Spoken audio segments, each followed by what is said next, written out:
Sunday morning, time for another Wardy's Waffle and a farm update. Since the last one, which was only 3 days ago, we haven't done too much farm work apart from Ruben and Tom have been carrying on washing machinery. So we've got a little few clips of that, but we're well on track with that, which is great. They'll be finishing next Friday, so on the 20th they'll be breaking up for Christmas for 2 weeks, so that'll be good, and all the machinery will be done and washed, tractors done and everything, so that'll be great to get that done by that time. Just wanted to also start this update to remind you of the BPS summit that we are having in the London Palladium.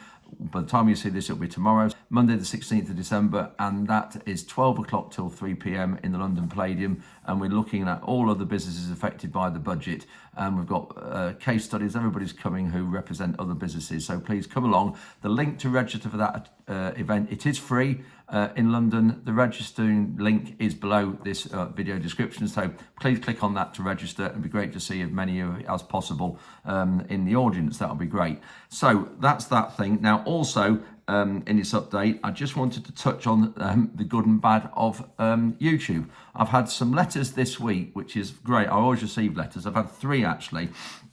And they're from 2 of them are from both ends of the sort of spectrum. The first one actually is an abusive letter, which that's fine if that's what you want to do, that's fine. But at the very end of it, it's signed by I will withhold my details for obvious reasons. Well, I don't really know what those obvious reasons are. I think if you go to the trouble of looking at this, there's 2 pages here of quite inaccurate facts actually, stating the profits we're making on the farm, stating the amount of land we've bought over the years, which obviously that's available in various places. Doesn't say the land we've sold as well, and starts on about the NFU. Well, it's not really an NFU, it was the ball we had that Rhonda organised last week, and it said, having watched your Sunday video, and say how distressing it was having to see you and other farmers dressed in your penguin suits enjoying yourselves and kissing and hugging and laughing at each other. Well, if we can't do that, it's a bit of a sad job. But anyway, I'm not going to favour too much on that. There's so much inaccuracies in there, that will go straight in the bin. But this other letter, really nice letter here. Dear Wardy, just a quick note this Christmas to thank you for your videos. I began watching them to keep my other half company. Eric is a farmer of more than 60 years standing. Most of those years a dairy farmer and arable, and latterly bed and breakfasting cattle from a nearby farm. So what started as me sitting with Eric out of politeness to keep him company after he told me about you has led to 2 dedicated followers of your videos. I get the opportunity to ask Eric his opinion or experience of the things you talk about, or to explain what it is you're showing us, and we value the time spent doing it. We also fully support and admire your work with others in organising the marches in London. As you know, we desperately need the government to overturn its proposals, because I know the wider British public won't know what they have until it's gone. I've lived with Eric for coming up to 25 years and has witnessed for myself the blood, sweat and tears that have gone into keeping this small Lincolnshire farm going. And at 81, Eric is still as dedicated as ever. More power to both of your elbows, Andrew. So that's great. Thank you very much for that, Eric and Susan. Thanks for that. Really good to receive letters like that. And also another letter I've received, when I can find it, from somebody else. Great, thank you for that. Dear Andrew, just a clip he's put in. A few years ago, we made trailers and sold some to a blacksmith at Leadenham. We made flat 4-ton tippers for him to put silage sides on, and also he had a sweet shop the other side of the road. I know exactly who it is, by the way, if you're reading or looking at this and you've sent me this. These are the photos of Peter Beet Factory, and we're also watching the waffle. And so some of these photos, so I'll show you these. So these photos are absolutely brilliant. Thank you so much for sending me these. So let me just go. The first one is, and my father used to tell me about this, where he loaded sugar beet by fork into an old lorry to take it to the sugar beet factory, and this clip shows that happening. And then when he got to Newark Beet Factory, again you had to lower the lower sides down, and you unloaded it by hand over a wall, and this is how they did that. Then you can see other lorries all queued up. They're all real small. I don't know what these lorries would hold, probably 7 tons maybe, I'm only guessing, maybe 10 at the most. And then you can see in this last picture beet all over the place as well. And then what else we got? Then at the sugar beet factory, you can see lots of lorries queued up, people talking. All these old lorries, really fantastic, isn't it, when you see pictures of these? And then taking the sugar beet pulp out the factory, at the other end of the factory, little elevator and bags. And obviously that elevator will be a bit after the first pictures that you've just seen, but loading the lorries with bags with sugar beet pulp. And then also here, I think the last one's here, loading the lorries with the very first elevator. So this picture loading it by hand, by fork, into the elevator and then into the lorry. Last picture is probably the very first forklift loading it into a cleaner load. You can see a hopper there into the lorry. So this was probably one of the very first cleaner loaders. So great to receive these. So thank you so much for going to the time to do this. Good or bad, please send them along. And I mean, I don't mind. I put my head above the parapet and show you everything. But obviously these two letters signed your name, which is fantastic, and the other one didn't. So that's up to you. I think if you don't put your name on the letters and things and you're criticising everything, then it's not worth reading. So that's what happened to that. Brilliant. Anyway, thanks very much for those. Always enjoy receiving those letters. So another thing, looking back at this last week, remember I had a meeting in London with Daniel Zeitner, that's the second in command at Defra. There was about probably I think 12, 15 of us in the room from all the other charities, and we were looking at the situation with farmers and mental health and mental awareness, stress, all that sort of thing. And I did say to the minister that I don't think it does anybody any favours when Defra come out with comments such as Steve Reed has done recently, where he said that farmers need to learn to do more with less. Well, I did tell the minister that that's what we've been doing for years, and that's how farmers operate. And but then he said, well, the whole country needs to learn to do more with less because of this black hole. Which every time I hear that, it just frustrates me and annoys me. But I did then say to him about the Environment Agency that it's all very well him saying that. I don't think the Environment Agency have got his memo because when you look at the mismanagement of funds they have around Lincoln, and it has actually, Henry's land has gone underwater because of that hole in the riverbank. I haven't had a chance to get there to do a clip of it, a film of it, but it has been underwater, and I think it's probably maybe just soaked away now because it was covered 6 inches in water. And I did say that to the minister, and I just said it's not acceptable really when we've got the Environment Agency are not held to account. And also when there was a riverbank near Lincoln that the local internal drainage boards quoted for, and I think they quoted for about 60 or 70,000 to do this job, and in the end they accepted a quote from their preferred contract, as it was called, for over 300,000. And so that's one situation where they're wasting money, and another situation is where they turned up to move a badger set. They've been trying to move this badger set or badgers in this set for 2 or 3 years, and they would turn up to this farm, 2 vans with a couple of people in each van. But they'd probably turn up at first thing in the morning, 8 o'clock in the morning. They weren't allowed to start work until the ecologist turned up. And so that would invariably be lunchtime. So then these guys would sit in the van for 2 or 3 hours while this ecologist turned up. So again, complete mismanagement and waste of funds. So that was something we said about, and then we were talking about, obviously we did mention the budget was something we spoke about, but I did say as well that when you start to look at the whole aspect of funding, that they can't take away, if they want us to carry on looking after the environment and nature and wildlife, and to remove funding such as they have done and de-link payments, and to put on hold the capital grants that people want to we're applying to do all this work with, it's just not acceptable. So I did say to the minister that the whole aspect of that isn't right.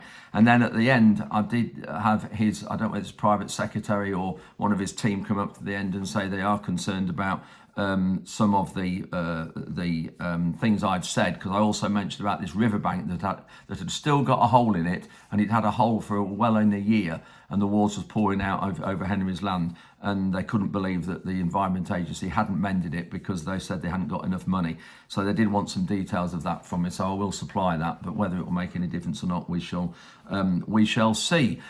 Also, this week we have gone to the GB News studio last week. If you remember, we were there, and they're very good. GB News, really supportive of farming and all what we're trying to do and the problems we have with producing food and profitability and everything. And this is the clip when I went in the studio. Martin Daubney was the presenter, and Martin Williams and I went in the studio, and this is the clip from that.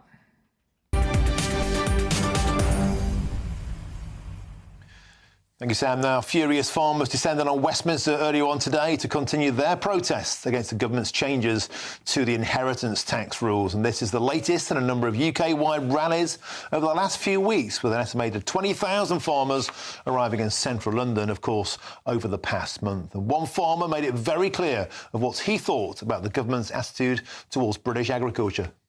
This is the death of farming that's going to happen under this government.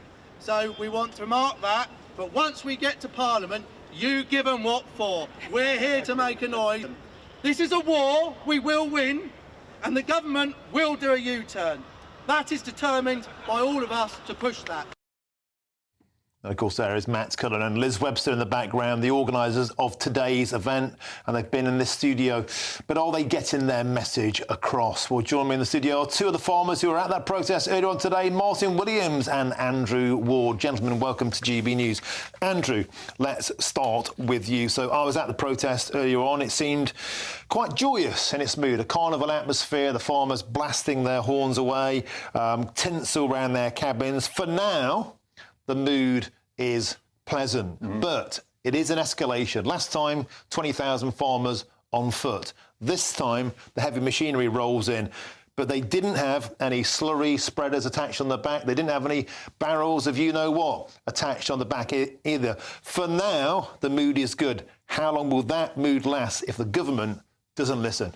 I think it just shows the nature of the industry, because we've got these massive clouds hanging over us. But as you've just said, the atmosphere out there was really one of pleasantness, of niceness, of people enjoying themselves, despite this massive cloud hanging over us. And there's no denying that this is only the start. We are playing nicely at the moment in the playground in those terms, and we will just keep going. But at the moment, we've got Christmas coming up. We've got the public on side massively at the moment. We don't want to disrupt that. But after Christmas, if the government don't listen and start talking to us, then it will be stepped up. But the government's saying that they're already listening to you. Today, they've made an announcement that they're injecting 343 million quid into the rural economy in the first week of December. More than 31,000 farmers they claim will benefit, and that's a boost of 5 billion quid to the farming budget. What are you moaning about? It's all very well them saying what they give us. They're not telling us what they're taking away. And next year, they're removing 78% of the D-Link payments that were due to come to us. And that is a huge amount of money that ultimately goes into the countryside, that when you start to look at wildlife, nature and those sorts of things that we have to do and we want to do to protect at the same time as producing food, the first things we start to pull back on are those sort of things rather than growing the crops. And indirectly, they are affecting the countryside and wildlife and its very existence. Martin Williams, let's bring you in now. Do you think they're going to listen to them? I mean, they couldn't ignore the noise. They'd be able to hear it. You can hear it down here. We're 2 floors underground. You can't get away from the noise, but will they listen to the message? I think that it's difficult for them not to listen to the message. The public, as Andrew said, are on our side now. I think they will be on our side because they can see the value in our argument. We can also see the mistakes that they've made in their budgeting numbers, which are, quite frankly, embarrassing. If you come out with the wrong numbers, you're going to get the wrong answer, aren't you? And unfortunately, they definitely have got the wrong answer at the moment. As for their injection of cash, oh my goodness, we've done the work for that cash at the moment. That's a part of a contract to do nature-friendly farming as part of the SFI.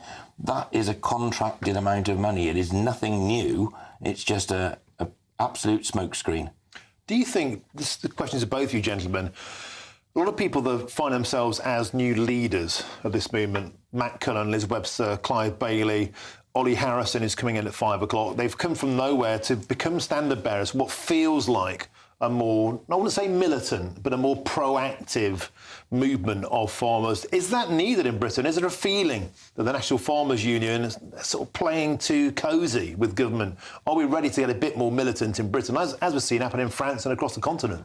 It's very difficult when you're trying to get a message across to government, and the NFU's position is that they're a lobby organisation. What's going on in Whitehall and has gone on in Whitehall is possibly beyond lobbying. So in their defence, But it hasn't worked. They are in behind the scenes lobbying their MPs and lobbying MPs in Parliament. So they have a job to do. Whether we are the SAS of the farming industry, where we can go out and be a bit more nimble and a bit more militant, then maybe that's the case. Andrew, is lobbying working, or do you start lobbing? Stuff. Without inciting anything. You get what I'm saying? I do. The French played pleasant, and they don't often do that. The French are good at protesting, and they're effective. We've just seen the train drivers are on strike again. They were given £500 million, and they're going to go on strike again. So is a strike or something like that the next potential route open to you? A train driver sits on his backside to earn £70,000 a year. Now, most farms will be absolutely delighted to receive that amount in the pay. But I think going the next level, we have to do that, and we will join up with the other groups. There's lots of these splinter groups popping up all over the country, which is fine. People who couldn't come to London today. There's a big one in York at the moment today as well, and there's these dotted around the countryside. And eventually we will join together to do the big one, and that's where we will have to do it, and we will do if the government don't come to us. We're not asking for it to completely get rid of everything and go back on everything. There is a halfway house that will protect the true family farm, that will protect businesses. It's not just farmers, it's businesses that are affected by this budget. And don't you both agree, gentlemen, Martin, that there could be a healthy compromise here? Everybody agrees, don't they, that if you're gaming the system, if you're buying a load of land to dodge taxes, if you've got a few chickens on it, but really you're not a farmer, then everybody agrees that they should get fingered. Of course. But why get everybody in the dragnet? Exactly. They've hit the target that they specifically say they didn't want to hit. And if you hit the target and you retract and you say, actually, sorry, we got that a bit wrong, everyone would understand that. But to carry on with this rhetoric around this is what we're going to do and blindly going on actually is nonsense. Gentlemen, can I very quickly show you a clip of Sir Keir Starmer? He addressed the NFU conference before the general election. Every day seems to bring a new existential risk to British farming. Losing a farm is not like losing any other business. It can't come back. Well, Andrew, he sounds exactly like you. A farm is in another business, it can't come back. He looks so po-faced there, doesn't he, when he's saying that? And every time I see him, it just grates my gears, because he just clearly cannot tell the truth. And when you question them about what they said before the election, oh, well, the goalposts have moved, circumstances have changed, they didn't realise the country was in such a bad way as it was. Absolute rubbish. He's no intention of telling the truth. And when you come forward into the future, is he ever going to tell the truth? OK, gentlemen, we have to leave it there. We're simply running out of time, but stick around. I'll try and have a beer with you after the show. Andrew Ward, Martin Williams, pleasure to have you in the studio here at GB News. Thank you very much. Thank you. So thank you very much, Martin, for that. Always great that you give us the opportunity to get our stories across. So thanks for that. There'll be some more this week when we go to London for the Palladium. Another thing that's come out this week is a recent study was done on some imported food and some checks on traceability of chemicals, and they found in this food 48 chemicals or traces of these chemicals that were not registered for us to use in the UK. This is the headline of that, and you can just see the headline. It was in the Guardian newspaper, but I'll put the link to that in this video description, because you can have a look at that, because it is quite an interesting read. It names the chemicals, an interesting read about what they've done and how they've found them. But again, it really highlights that if people say to us, oh, don't worry, we don't want your English food, that's fine, we can do without it. Well, yes, if you want to eat foreign food that's got 48 chemicals in it that we're banned from using, then that's fine. And just for non-farmers watching this, the reason that these chemicals are banned is because they're either been deemed unsafe for human consumption or unsafe for their environment and wildlife, such as bees and things like that, or probably all of them unfit for all of those measures. So this is why those chemicals are banned, and this is why we have the problem with food production in this country, that a lot of those chemicals are older, cheaper chemicals. So the cost of production in those crops when using those chemicals is a lot less. And our regulatory body here, the CRD, we have this regulatory body in the UK that monitors and regulates what chemicals and plant protection products we're only allowed to use. It is really strict, one of the strictest in the world. And that is why the quality of food that we produce is amongst the best in the world. And when you start looking at the costs as well, the UK food is the 3rd cheapest in the world. I think America is 1, Singapore is 2, and we are 3. And for us to have all this high costs and high regulations, and yet the food that the general public are buying from supermarkets is the 3rd cheapest in the world, I think maybe says what the problems are. Anyway, so that's another aspect of today. Also looking today, we've done some more straw, not many loads to go, only about 2 loads to go. We had a load go up to Charlotte and Roy Ashley up at Appleton in Cumbria, and this is a small clip of Paul loading that. Another load of straw going. I've missed Paul loading it. It was a bit quicker than he normally is. He's normally a bit steady, but he's a bit quicker this time. And this load's heading to Charlotte Ashley.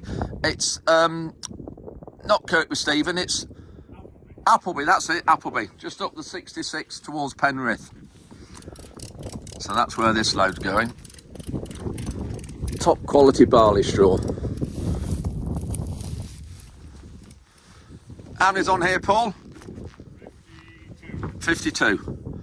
And they're weighing, what are they, 480 kilos each? 480 to 500. Yeah. Good.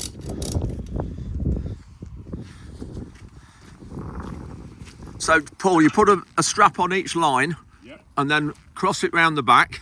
Yeah, front to back's on the trailer, so the trailer can't move forward or back. Say again, front to back. Front to back strap. So these straps go all the way to the front. Oh, crikey. They cross at the front and cross to the back. Right, And then it can't move anyway. right. In theory. In theory, yeah, yeah. We'll tell you better later. Yes, whether they end up on the road or not. But so they cross, oh, crikey, they're long straps then. Yeah, they cross up on the top at the front. You won't be able to see On it. the top rail. Yeah. There you go, you can see there, look. Then they go front to back. All the way down there. Yeah, I'll see it. Yeah, brilliant.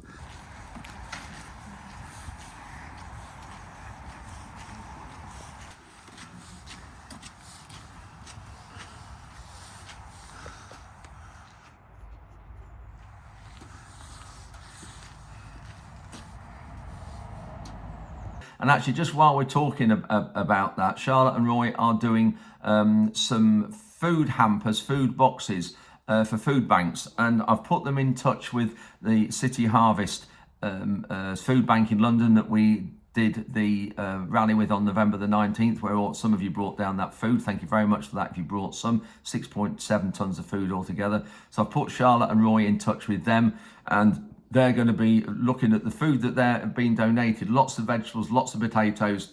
City Harvest are picking that up, so that is great. So thank you, Charlotte, for sorting that out. It's great that we're managing to do this, so thank you. And thank you, City Harvest, for getting that all collected. And then lastly, of course, I said we're going to be washing machinery. So this is just a clip of what we've been doing the last 2 or 3 days doing washing machinery. Next in the wash bay is the MX case. Had the cutter taken off it, and there was a lot of oil around the back. It really needs these wheels. Painting would improve the look of it when you look at it, but when you look at the engine, nice and clean now.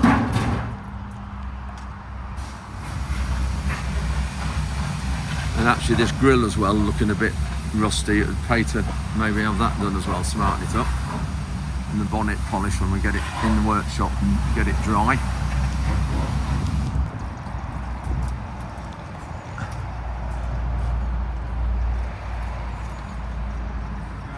Looking a lot better.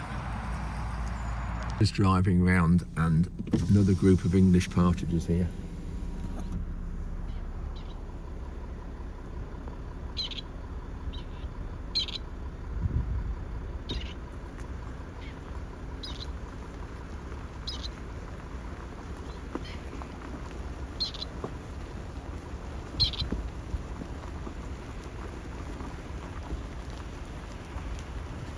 The feeder just round the corner, which is where hopefully they're going to. There we go. And a winter bird food plot there.